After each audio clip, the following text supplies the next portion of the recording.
Now next topic is enzymes. Okay, so enzymes अभी हमने just catalyst खत्म किया है और यूं चल लीजिए कि अभी आपका टॉपिक चल ही रहा है कैटलिस्ट। तो एंजाइम और कैटलिस्ट में क्या कॉमन है? तो एंजाइम्स और कुछ नहीं बेटा, ये बायोकेमिकल कैटलिस्ट होते हैं। Enzymes are nothing but these are biochemical catalyst. What are biochemical catalyst? कि अगर आपकी कोई इनऑर्गेनिक ऑर्गेनिक रिएक्शन हो रही है, उसको कोई सब्सटेंस है जो बहुत स्पीड उसकी तेज कर रहा है, तो वो कैटलिस्ट है। बट अगर कोई लिविंग सिस्टम के अंदर कोई रिएक्शन हो रही है, जैसे हम में है, प्लांट में, माइक्रो ऑर्गेनिजम्स में, एनिमल्स में, ठीक है, किसी लिविंग सिस्टम के अंदर जो रिएक्शंस होती हैं उनको हम बायोकेमिकल रिएक्शन, बायोलॉजिकल रिएक्शंस बोल सकते हैं। जो सब्सटेंस एक बायोकेमिकल रिएक्शन को, बायोलॉजिकल रिएक्शन को कैटेलाइज करते हैं, उन्हें हम एंजाइम बोलते हैं। सिंपल सी बात है कि आप लैब में कोई रिएक्शन करवा रहे हो, ठीक है, मान लीजिए आपने वाटर कोई बनाना है H2+O2, तुमने कैटलिस्ट ले लिया, ठीक है, दैट इज नॉर्मली एक सब्सटेंस जो रिएक्शन को तेज कर रहा है। अगर आप अपने बॉडी के अंदर कोई रिएक्शन को देख रहे हो कि तुम्हारी बॉडी में मान लीजिए जैसे सुक्रोज है, वो कन्वर्ट हो गया ग्लूकोज में, ग्लूकोज कन्वर्ट हो गया एनर्जी CO2 वाटर में। तो आपको पता है ना, हमने फर्मेंटेशन में पढ़ा था 10th क्लास के अंदर, सुक्रोज जब ग्लूकोज और फ्रक्टोज में कन्वर्ट होता है तो एंजाइम चाहिए होता है, इन्वर्टेज या फिर सुक्रेज। तो ये जो एंजाइम है डाइजेशन ऑफ फूड में, पेप्सिन, ट्रिप्सिन, इन एंजाइम्स की इंपॉर्टेंस होती है ना। अमाइलेज, स्टार्च को डाइजेस्ट करने के लिए सलाइवा में अमाइलेज होता है। तो जो लिविंग सिस्टम के अंदर रिएक्शंस होती हैं, उनको जो सब्सटेंस कैटलाइज करते हैं, जो उनकी स्पीड को बहुत गुना बढ़ाते हैं, वो हमारे एंजाइम्स हैं। Enzymes are also catalyst but these are actually biochemical catalyst. बस ये आपकी नॉर्मली जो बाहर के रिएक्शन है उनको तेज नहीं करेंगे, ठीक है। ये नहीं है कि आपको अगर वाटर बनाना है तो आप वहां पे सुक्रेज डाल दो, वो वाटर बना देगी, नहीं। ये सिर्फ लिविंग सिस्टम की रिएक्शन को क्या करते हैं बेटा, कैटलाइज करते हैं। Okay, and these are very high molecular mass species. ये बहुत ज्यादा मॉलिक्यूलर मास इनका हाई होता है। केमिकली अगर आप देखो कि एक्चुअली भाई एंजाइम बने किस चीज के होते हैं, ठीक है, तो these are actually globular protein. मतलब एंजाइम्स का नेचर क्या होता है, that are proteinaceous in nature, ठीक है। जैसे आपके जो कैटलिस्ट थे, वो कोई सब्सटेंस था, वो कोई कंपाउंड हो सकता था, ठीक है, वो कोई मिक्सचर हो सकता था किसी कंपाउंड का। तो एंजाइम एक्चुअली में प्रोटीन होते हैं। प्रोटीन की टाइप्स होती हैं, या तो प्रोटीन फाइब्रस होगा या फिर वो ग्लोबुलर होगा। तो ये जो एंजाइम्स हैं ये एक्चुअली में ग्लोबुलर प्रोटीन के बने हुए होते हैं। And these are very high molecular mass species. इनका जो मॉलिक्यूलर मास है वो लगभग 15,000 से 10 लाख तक जो है बेटा वो वेरी कर सकता है ग्राम पर मोल। एंजाइम्स इतने हाई मॉलिक्यूलर मास स्पीसीज है, their mass per mole can vary from 15,000 to 10 lakhs। Okay, और ये इतने ज्यादा पाए जाते हैं हमारी बॉडी में कि आप इनके बिना अपनी बॉडी के जो मेटाबॉलिज्म है उसको इमेजिन भी नहीं कर सकते।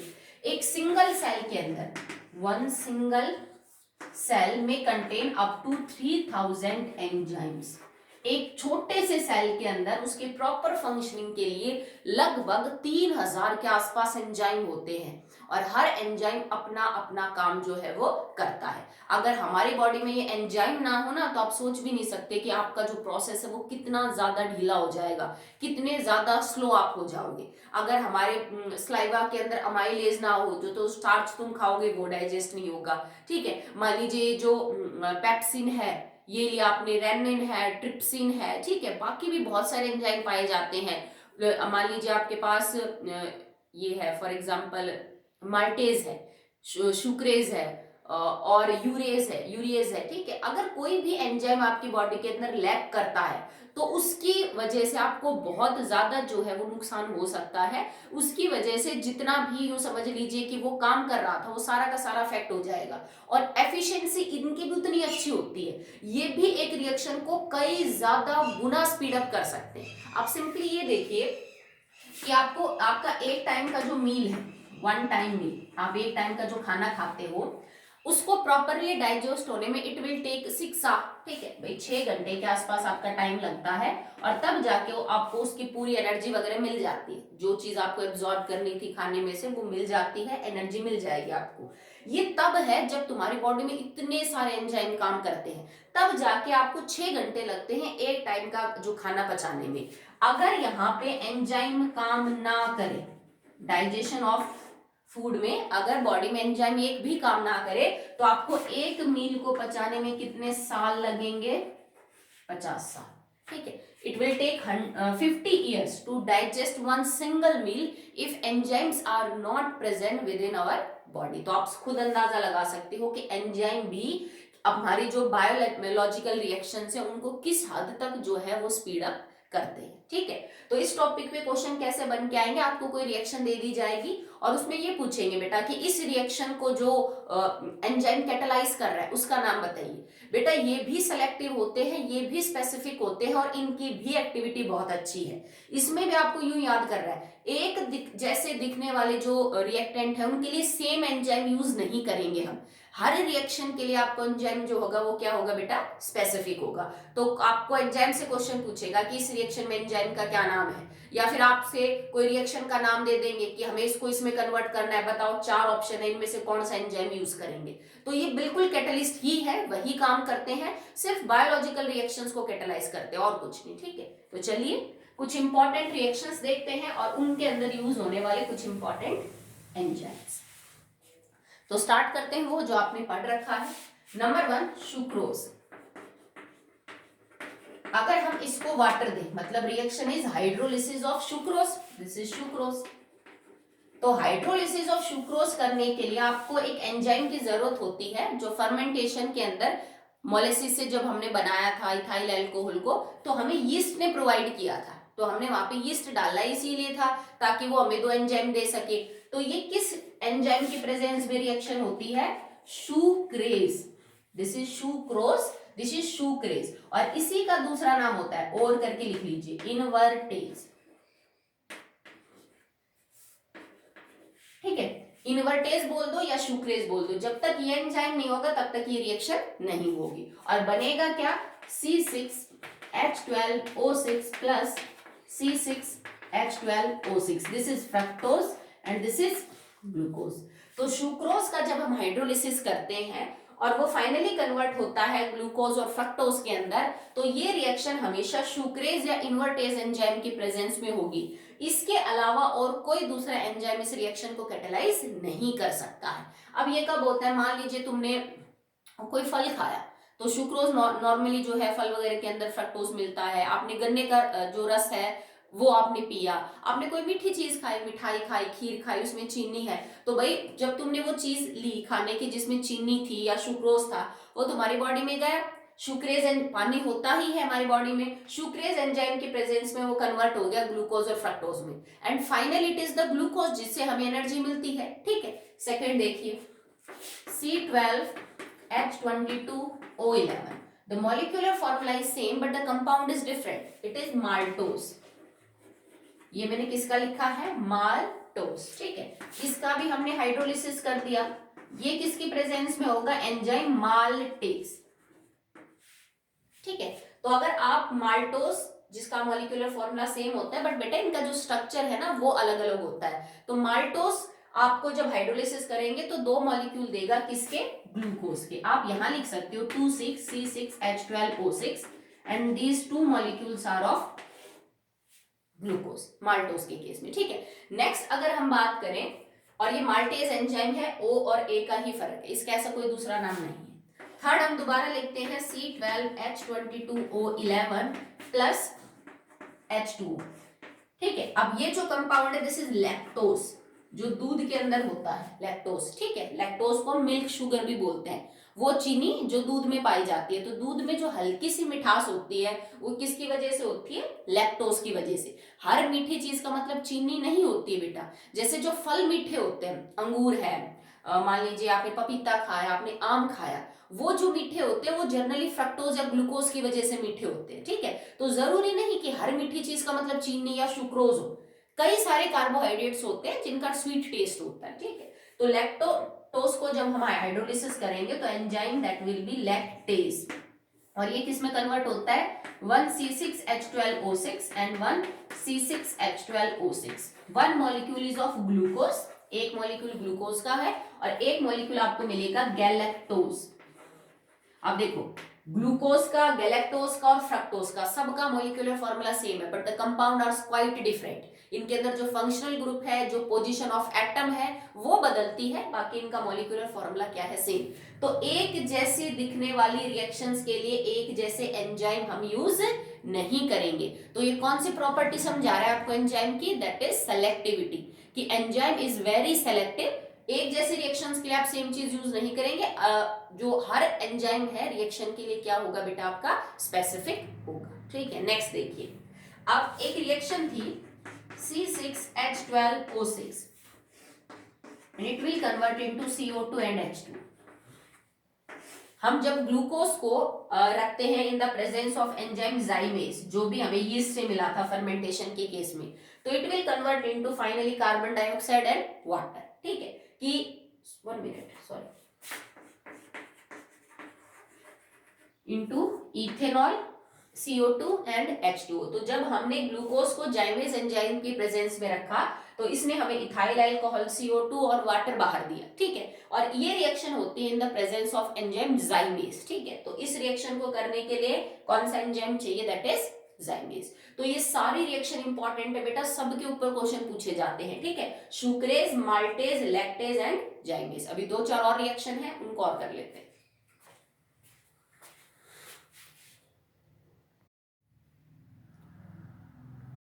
The next examples are, one is protein in the presence of pepsin enzyme converted into peptides।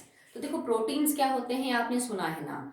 Peptides क्या होते हैं बेटा, प्रोटीन को जब हम बड़े प्रोटीन को छोटे छोटे टुकड़ों में तोड़ते हैं तो वो पेप्टाइड्स है। ठीक है, एक जो प्रोटीन होता है, जैसे मान लिया आपने कोई भी चीज खाई, आपने दाल खाई, दाल में अच्छा खासा प्रोटीन है, सोयाबीन आपने ली, उसमें बहुत प्रोटीन है, तो उसका डाइजेशन तो होगा ना, फाइनली आपको एनर्जी मिलेगी उससे। तो जब वो आपकी बॉडी में जाएगा तो पहले बड़े प्रोटीन को छोटे छोटे टुकड़ों में तोड़ा जाएगा, फिर उन छोटे छोटे टुकड़ों को और छोटे छोटे टुकड़ों में तोड़ा जाएगा, फाइनली उसके बिल्कुल छोटे फ्रेगमेंट्स कर दिए जाएंगे जिससे मिलकर प्रोटीन बना है। ओके, तो पेप्टाइड्स वो छोटे छोटे टुकड़े होते हैं बड़े प्रोटीन के। तो प्रोटीन को सबसे पहले पेप्सिन जो एंजाइम है वो पेप्टाइड्स में तोड़ता है। ठीक है, अगर यही प्रोटीन को ट्रिप्सिन मिल जाए, दूसरा एंजाइम मिल जाए, तो ये अल्फा अमीनो एसिड में टूट जाता है। अमीनो एसिड पेप्टाइड से भी छोटा पार्ट होता है, यूं समझ लीजिए कि ये अमीनो एसिड है, अमीनो एसिड आपस में जुड़ते जाएंगे, ठीक है, पेप्टाइड बनेगी। पेप्टाइड्स आपस में जुड़ते चले जाएंगे तो क्या बनेगा बेटा, प्रोटीन बनेगा। जैसे मैं ये इस तरह से समझने की कोशिश करिए कि ये हर सर्कल जो है वो अल्फा अमीनो एसिड है। अल्फा अमीनो एसिड के जुड़ने से जो ये चेन बनती है इनको हम बोलते हैं पेप्टाइड, और जब पेप्टाइड्स आपस में जुड़ जाते हैं तो उनको क्या बोलते हैं, प्रोटीन्स। तो पेप्सिन की प्रेजेंस में प्रोटीन पेप्टाइड्स में टूट जाता है, बट अगर इसको ट्रिप्सिन मिले तो प्रोटीन सीधा अमीनो एसिड के अंदर टूट जाता है। ये डाइजेशन ऑफ फूड में होने वाली रिएक्शन है in the stomach. Milk lactic bacilli की प्रेजेंस में कर्ड में कन्वर्ट होता है। अगर आप दूध के अंदर आपकी मम्मी कोई खट्टी चीज डालती है तो वो दही बनता है। ठीक है, तो दूध मिल्क के अंदर अगर लैक्टिक बेसिली एंजाइम है तो जाके वो किस में कन्वर्ट हो जाता है, कर्ड के अंदर कन्वर्ट हो जाता है। ठीक है, जैसे जो आप खट्टी चीजें डालते हो ना, एक्चुअली में उसमें एंजाइम है जिस वजह से रिएक्शन आपकी होती है। और भी रिएक्शन है लाइक यूरिया NH2CO NH2। अगर यूरिया को हम हाइड्रोलाइज करें, इसको हम पानी प्रोवाइड करें, it will convert into ammonia and carbon dioxide. Urea का हाइड्रोलिसिस किया जाए तो वो अमोनिया और कार्बन डाइऑक्साइड के अंदर कन्वर्ट होता है, और ये रिएक्शन होती है इन द प्रेजेंस ऑफ अमाइज एंजाइम यूरिएज। यूरिया का हाइड्रोलिसिस यूरिएज एंजाइम के प्रेजेंस में, सुक्रोज का हाइड्रोलिसिस सुक्रेज, माल्टोज का माल्टेज, लैक्टोज का इन द लैक्टेज। ठीक है, नेक्स्ट, अगर हम इथेनॉल को का ऑक्सीडेशन करें into ethanoic acid and water. ठीक है, अगर इथेनॉल का ऑक्सीडेशन करके उसको इथेनोइक एसिड और वाटर में कन्वर्ट करना है तो इसके लिए जो एंजाइम यूज होगा दैट इज माइकोडर्मा एसिटी।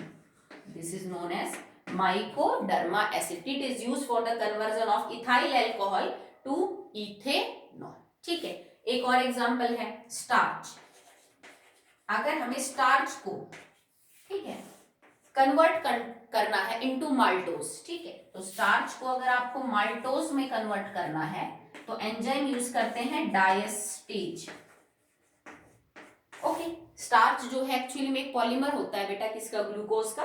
ठीक है, जैसे polyethene is a polymer of ethene. तो इसी तरह से स्टार्च एक पॉलीमर होता है ग्लूकोज का। जब बहुत सारे ग्लूकोज आपस में जुड़ते हैं तो जाके स्टार्च बनता है। तो जब आप स्टार्च को तोड़ोगे, ठीक है, उसका हाइड्रोलिसिस करोगे, आप यहाँ पे वाटर भी लिख सकते हो, हम स्टार्च को हाइड्रोलाइज कर रहे हैं, उसको तोड़ रहे हैं, ठीक है, डाइस्टेज एंजाइम की प्रेजेंस में, तो वो पहले माल्टोज में टूटता है और फिर माल्टोज को फिर अगर आप वाटर दोगे और माल्टेज एंजाइम दोगे तो फाइनली किस में टूट जाएगा, इनटू 2 ग्लूकोज।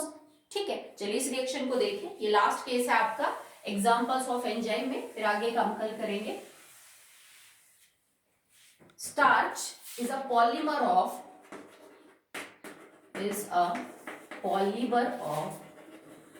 ग्लूकोज।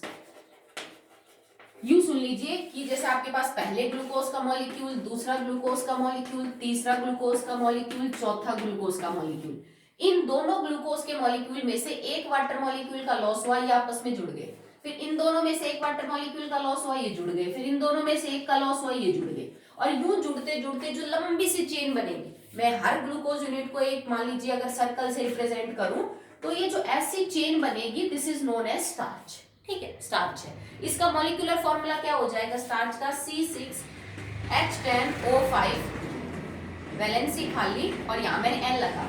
ये मैंने आपको लास्ट टाइम भी समझाया था जब हम कैटालिसिस वगैरह कर रहे थे, पॉलीमराइजेशन ऑफ इथीन, पॉलीथीन बनाने में, कि किसी पॉलीमर के फॉर्मूले को हम ऐसे रिप्रेजेंट करते हैं। मैं इसका कोई सिंपल फॉर्मूला क्यों नहीं बना सकती, क्योंकि मैंने माना है n number of glucose molecule यहाँ जुड़ रहे।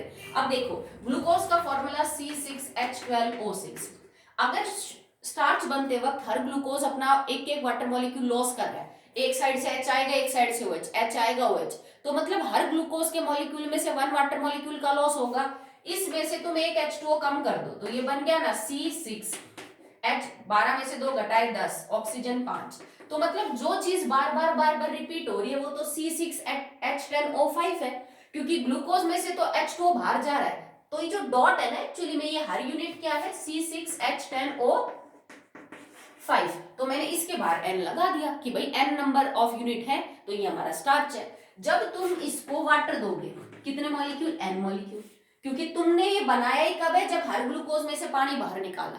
अब तुम ग्लूकोज को वापस से क्या कर दो, पानी दे दो, तो ये सबसे पहले टूट जाता है माल्टोज में।